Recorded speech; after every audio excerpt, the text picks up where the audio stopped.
Every night for over 100 days, one neighborhood in Portland, Oregon has been under siege, and every single night it has turned into a battle zone.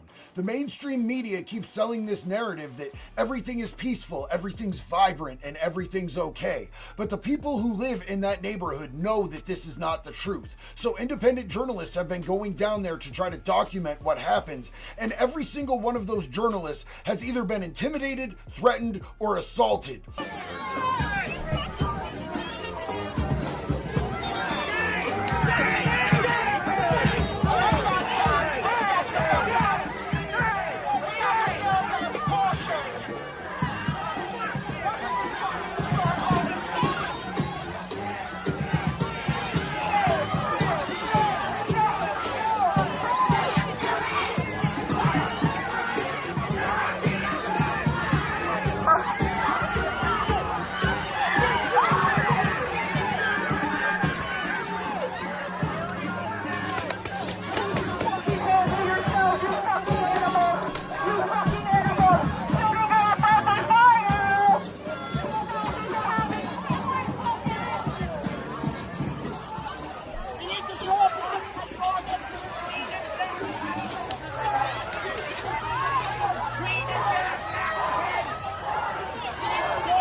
Not doing nothing, he's riding his bike.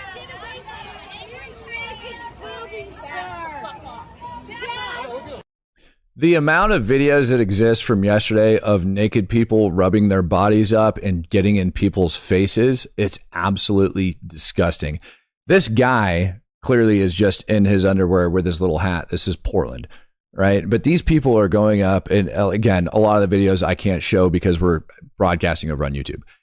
These people would literally get up with their little naked bodies and be pressing against people and putting them back. And you can actually hear what some of them are saying. Now, something interesting about this video, as you guys can see, is that they are actually taking a much more aggressive approach. And I'm talking about the feds that are over there at the building. Now, what you're seeing on the screen and what I tried to explain to you guys while I was out there on the ground is all of this crap happens because that gate needs to open up and people need to get in and out of there. And it's really sad that the cops literally have to do this crap, like the feds have to do this just to actually use the facility. And one of the interviews that I gave out there, I actually mentioned to that person that the ICE facility is where they do in-person interviews in order to get people their U.S. citizenship. So people that are applying to be U.S. citizens, that are doing those things, living here in the United States, maybe somebody that got married abroad, got brought back over here to the U.S., all of those things. This is the location where all of that happens. And I wouldn't be surprised even remotely close if the Portland Police Bureau has been having like good communications with Antifa, with these protesters, and with everybody else. When I was riding with Nick Sorter on his way over to his court case, we were talking about it beforehand. Yes, his charges are likely going to be dropped. Why? Because when he got arrested for disorderly conduct and when he's brought up on criminal charges, he's able to do a discovery request with the city of Portland. Why?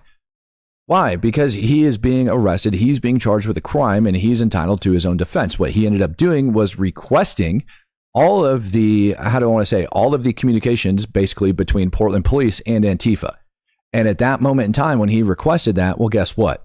They end up dropping the charges because the Portland Police Bureau does not want you to know, and the government and the district attorney and the mayor, they don't want you to know what their communications with Antifa have looked like. Now, at the same time yesterday, where we had a large showing of the protesters going out there, we also had a large showing of counter protesters who, at this point in time, I'm just calling the Patriots, end up showing up.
not doing nothing. He's riding his bike.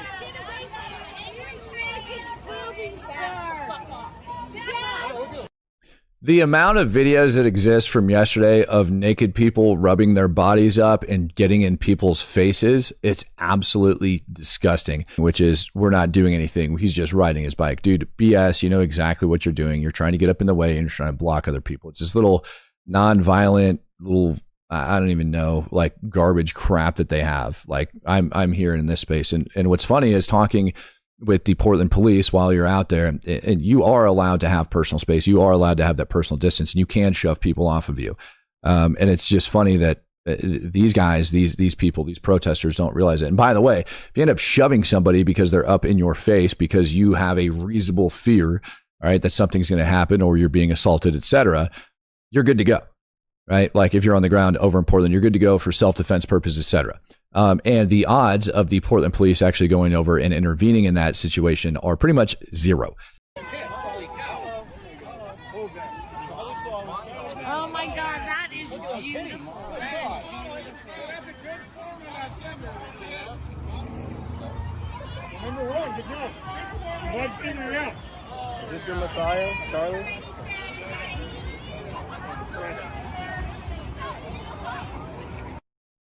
And luckily, it's kind of like blurred out and out of focus in the background. But if you pay attention and you're looking, you can actually see naked people just randomly standing around, right? And it's okay because it's blurred out. It's out of focus. But holy freaking hell, man. Like, why is that stuff acceptable in the city of Portland?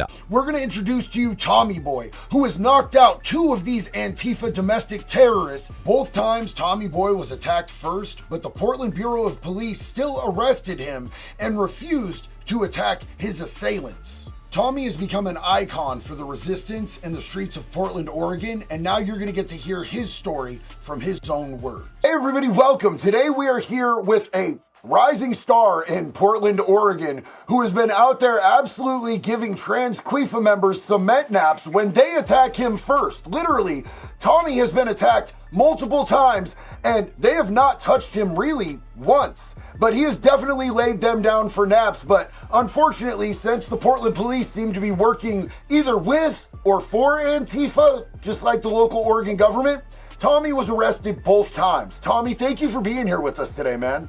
Yeah, thank you for having me, bro. It's a pleasure. Absolute pleasure, bro. So what started you out with wanting to go down there? I mean, because these riots, clearly we haven't seen it on the mainstream media, but we see it from independent journalists who are doing the actual work and bringing us the actual story instead of just running a narrative and a block for Antifa and the local government. What made you want to go down and do a dangerous situation like this? Well, I went down there before and didn't really like let them know who I was, or I just went down there to look, you know. And then honestly, when they did what they did to Charlie, it opened up my heart and it opened up a passion, and I seen how these people are, their ideology is, and something in me just broke, and I felt like I have to be down there. You know, I have to be exposing it. We have to live on through Charlie, you know, live on for Charlie and finish his mission. Now, I, for one, I absolutely condemn political violence on either side of the spectrum. That's not what 100%. we're supposed to be about. Mm-hmm. It seems to me that Antifa, which stands for anti-fascist, they operate out of politically based violence. They operate out of intimidation, threats, and violence to silence anybody who disagrees with them, which seems like the most fascist way to operate humanly possible. Has that been your experience with them? They're the absolute opposite of what they claim to be. I don't care. You can say that you're Antifa, anti-fascist, but the world sees it every day. It's national news every day now. The world sees that these people are violent. They can't take words and facts that they don't like, and if you say one thing that they dislike, they'll attack you. They'll smack your phone out of your hand. They'll spit on you. They'll literally hit you from behind with a rock. You know, there's nothing peaceful about them. They attack journalists. It's so pathetic. they're absolutely fascists. Fascists shut down free speech and shut down journalists that don't agree with them. That's exactly what they do.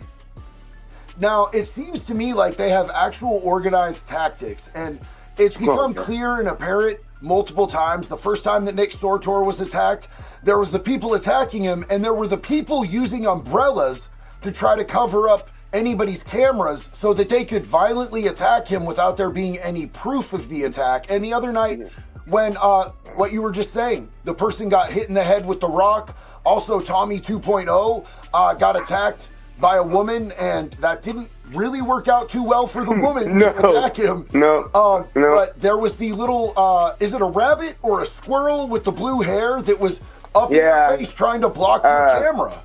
Yeah, she or he, I don't know, but they were definitely a distraction. That little piggy and the music trying to block out our live streams, you know, because you know how YouTube is, you can't have music. Yeah, they're the agitators, and then when they finally attack us and we defend ourselves, they scream victim and want to pretend like we're the aggressors, which is absurd. I like how they're out there screaming, fuck the police, and all cops are bastards, you're Nazis, defund them, and then they get slapped and they're like, officer, cops, hit me. Yeah, so what other tactics have you seen them implement out there that you would think would be sort of organized, terroristic sort of tactics that would show that they are actually organized and that they are trying to make these attacks happen rather than it just being a reactive sort of spur-of-the-moment situation? I'm here in Portland right now, and it looks like Antifa, the protesters here, have had a shipment dropped off in a U-Haul right here. They're saying it's all the stuff that's been taken away from rapid response and from people since they've been out here. So there's a whole U-Haul full of stuff that's been getting dropped off right now of all of the equipment of the past few months of their protests. You have all this stuff that's getting dropped off right here. You have all of the inflatables as well that the people have been protesting in. A little strange, they have a U-Haul shipment full of all of the stuff that's apparently been taken away. So stuff's been coming in. There's still protesters out right now. It's like 4 p.m. right now, I believe, and the protesters are starting to show up here to the ICE facility in Portland. Swarming us. It seems to me that they're putting all the people that have mental health issues out there on the front lines in front of all the main Antifa. That way they can't attack the main ones like Richard and Benjamin Button. And they're using all these people that can't think for themselves and using them as bait, basically. You know, oh, you hit a disabled person, you moved a disabled person. You know, they have all the drinks. They're completely organized. They have all the drinks. The whole encampment is all set up for everything they could possibly need: alcohol, food. Yeah, there's no way possible that you can tell anybody that they're not an organization. You know. Let's look at this first attack that happened on you. Maybe you could set the stage a little bit for us. This dude seems to just come out of nowhere. Was there some sort of exchange before this? So before, for like 20 minutes before this, okay, I had he was following me around, literally getting inches in front of my face, and I was just trying to walk around and stay away from him, and he kept jumping in my face. It's on my TikTok and my Instagram. Him following me, jumping in front of my face for literally 20 minutes all around this area. And then so I was like, all right, you want to have an issue? So I took my phone, and the little ledge that's to the left over there, the little ledge, I put my phone with my tripod on it and turned around to say something to him, and he smacked my phone, broke my tripod, my little gimbal thing. So I had to take it off, and he took off running. And then 5 minutes later, he comes back and starts doing it again. And then that's when this happens. He comes up, and it gets really serious because I got sick of being touched and pushed and have my space invaded, you know? And I absolutely waited for him to like throw the first kick. And then once that first kick hit me in the stomach, I was just over it. I was like, you know what? I'm just going to knock this fool down. It's self-defense at that point. Let's check out the clip. Oh, yeah. You guys tell us what you think Because in my eyes, and in the eyes of the law, this should be 1000% self-defense. Oh yeah, yeah, it is. I'm not in trouble for this. He's out, dog. He's out. You gave that fool a nap, bro. Yeah, he was absolutely done. I didn't get in no trouble for that. I got hemmed up by, we got pulled inside of the ICE facility for that. But as soon as they snatched him up and was carrying him in, they didn't handcuff me or anything like that. They walked me in, and as soon as he grabbed me, he was like, you're good, bro. We watched the whole thing. We just have to break it up and cool it down out here. So they took me in. They let me sit in the chair. I had to empty all my pockets, of course, because it's a federal building, you know. And they put me in a holding cell, super respectful, nice the whole time, and was telling me the whole time, bro, you're going to be going out the front doors here soon. You're not getting charged. And they said it's considered a mutual combat because they watched him for so long, way before that, follow me around, harassing me. And I finally got to my breaking point, you know. So ICE, I got nothing but love and respect for ICE. And they didn't arrest him either, even though he was the instigator. So this narrative that ICE is out there and they're trying to escalate things, that wasn't really your experience with that? No. I mean, I think they figured that he got enough punishment. You know, he was good. Yeah, so kind they of just humiliating too, on top of the little knockout. Yeah. So and he hasn't been back since. Yeah, I haven't seen him not a single time that I've been back there since. So that's good also. So it taught him a lesson, and he's staying away. So 2 stones. I mean, 1 stone, 2 birds. Well, I'm glad that you're not in any trouble for that, because in Oregon, unfortunately, as you probably well know, we don't have anything that's considered a mutual combat law or anything. That's what they said, mutual combat, which is weird, you know? Yeah, I think that ICE is just not trying to lock people up for petty shit. I think that they're really trying to not be heavy-handed about things. And the Portland police are only trying to be heavy-handed if it's somebody that's not Antifa, from what I've seen. This next clip is absolutely insane. This is where a trans-Tifa terrorist actually shows a gun to you, is brandishing a gun at you. A group of us. There was a bunch of us. Clip. Yeah. Hey, throwing glass. Hey, what are you doing, bro? So he's just breaking glass at you guys. Yeah, and the cops are literally right there on the other side of the truck, watching the whole thing. Shit, why are you throwing glass, bro? Don't get angry. Fuck you up. Oh, fuck you up. He got so mad, dude. Okay.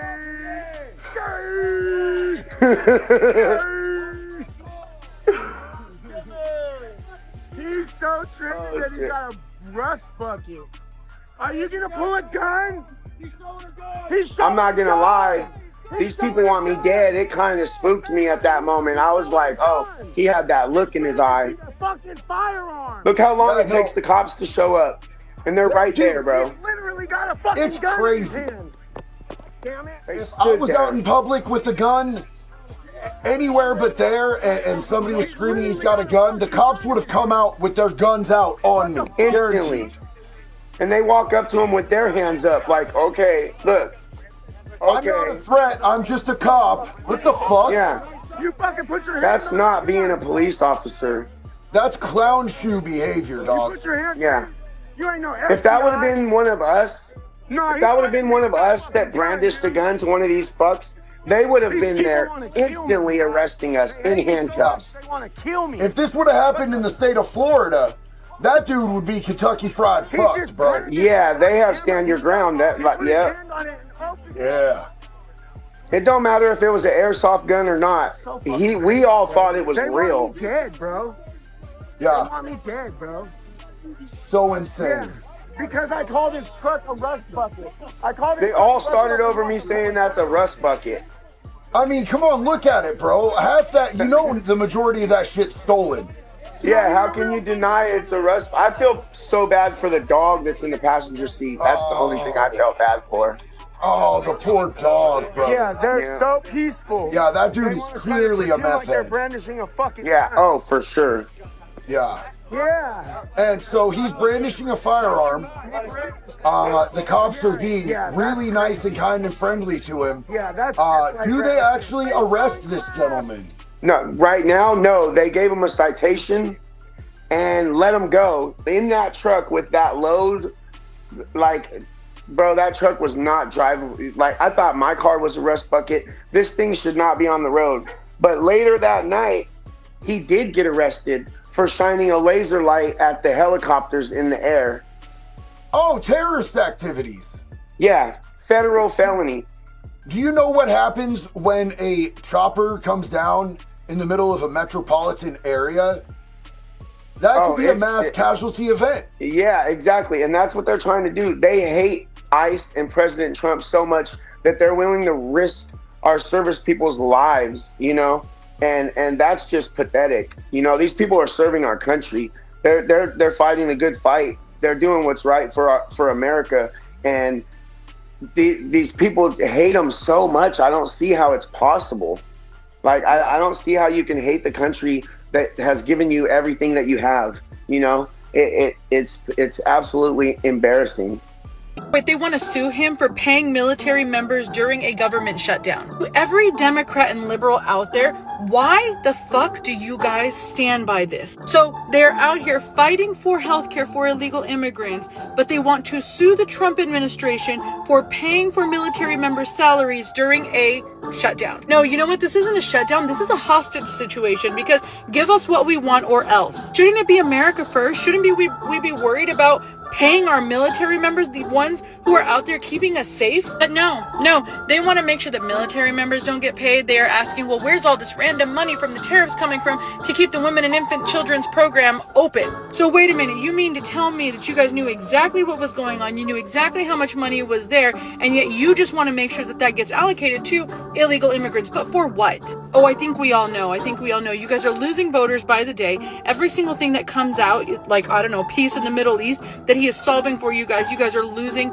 voters. You are losing people on your side, and now you're desperate that you have to go and create voters. Again, this is not a shutdown. I'm not arguing with anybody in my comment section about, oh, well, Trump owns the House and the Senate. He can just call everybody back in together, and if he's such a great peace deal maker, then maybe he just needs to make that happen. I'm not arguing with you guys, because this is no longer a shutdown. This is a hostage situation.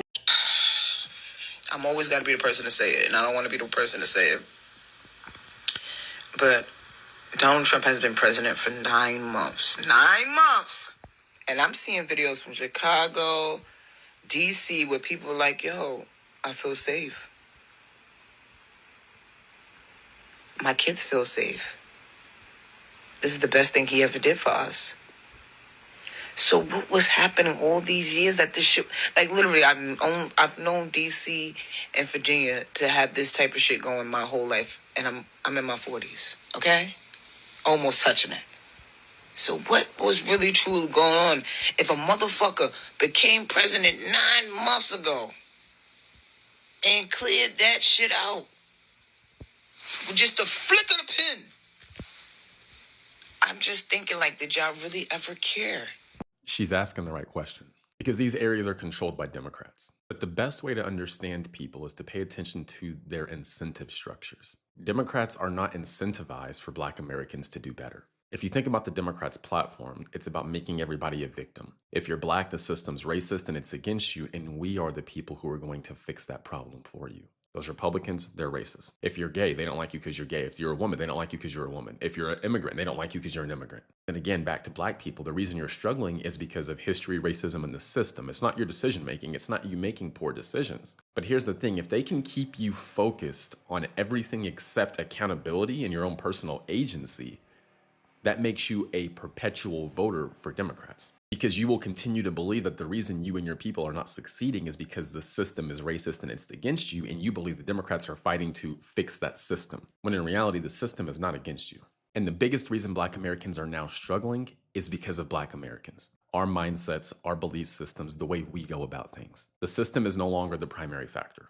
It's us. But again, if Black Americans start taking accountability, making better decisions, and doing better, they will need the Democrats less. Then the Democrats will actually have to be accountable for getting things done. As long as Black people think white people and Republicans are racist, Democrats are like, oh, we got it locked. But if Black Americans start doing better and start catching up with the other races, and they start thinking maybe this place isn't that racist, Democrats have to have a new talking point, or they have to do something different to continue to get the Black vote. That's more work, and it's more dangerous for their political power. So again, it actually works in Democrats' favor for Black people to continue to struggle. It doesn't actually help them if they actually fix our problems. So simply put, Democrats are incentivized for Black people to continue to struggle. I don't want Donald Trump to come in there with the National Guard, because if they clean up the crime, Chicago will lose $800 million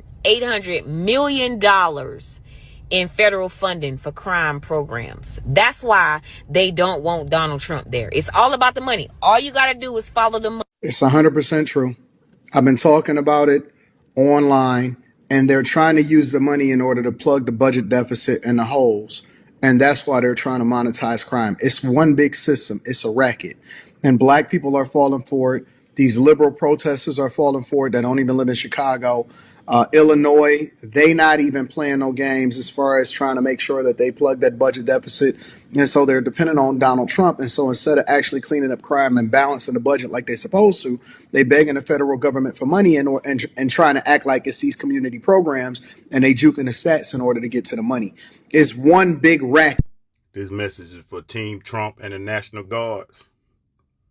Come to Atlanta. Come to Atlanta. Come to Atlanta next. I know y'all done cleaned Memphis up. I see so many videos of the Memphis motherfuckers happy. And as a homeowner, as a working man, as an entrepreneur, come to Atlanta. I beg of you. Get these YNs off these streets. Get these water boys off these streets. Come on. Because these males ain't doing shit. These motherfuckers ain't doing shit, Trump. Come to Atlanta. National Guard. Come on. Get these young niggas out of here. Get these YNs out of here. Come on. Come on. National Guard, I see the work you doing in Memphis. I'm not one of them niggas. I'm a black man. I'm not a nigga. I'm a black man. I ain't like these other. I don't give a fuck about all that what the niggas say. I care about me walking outside, while walking my dog without having to walk with a goddamn pew-pew.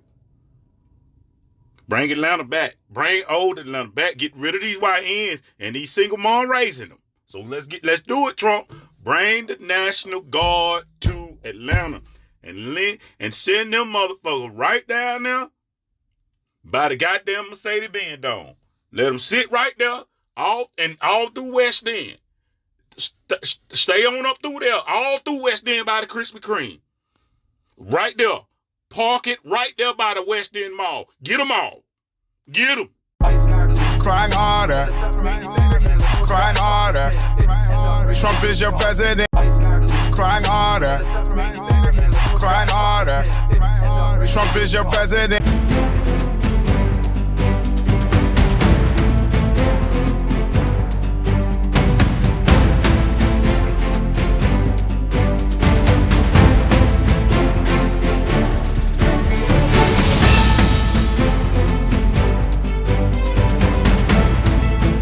On the 3 unfired casings read, "Hey fascist!" exclamation point, catch exclamation point. Do you think Donald Trump is a fascist? Yes, I do. No one has ever been more dangerous to this country than Donald Trump, and he is a fascist to his core. Hey, let me shut down the city! We are at war! We're in a war right now. We are at war. So you have to be willing to do whatever is necessary in order to save the country.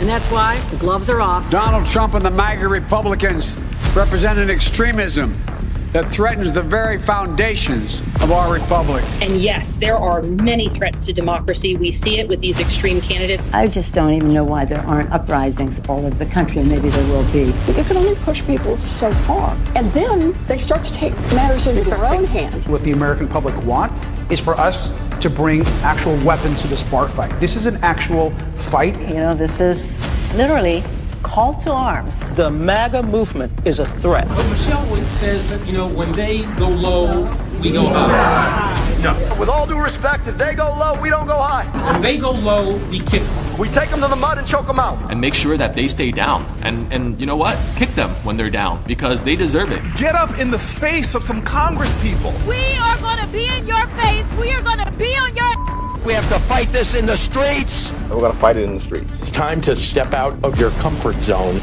and step out into the streets. To our Republican colleagues, if you do not see the light, we will bring the fire. Resist! You and your little friend off of Twitter. Y'all about to find out. And if you see anybody from that cabinet in a restaurant, in a department store, at a gasoline station, you get out and you create a crowd. And you push back on them. And you tell them they're not welcome anymore, anywhere. He's not going to have a third term. He may not finish his term. Yes, the last few days you woke up thinking there might be news. Just saying. Just saying. There will be news sometime. Just so you know, there will be news.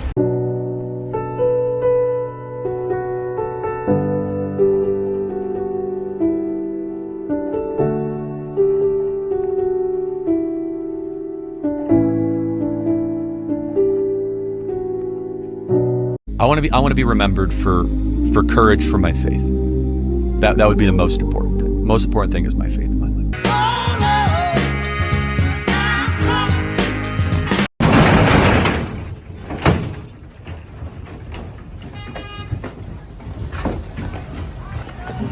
But if you're not happy in the U.S., if you're complaining all the time, very simply, you can leave. You can leave right now.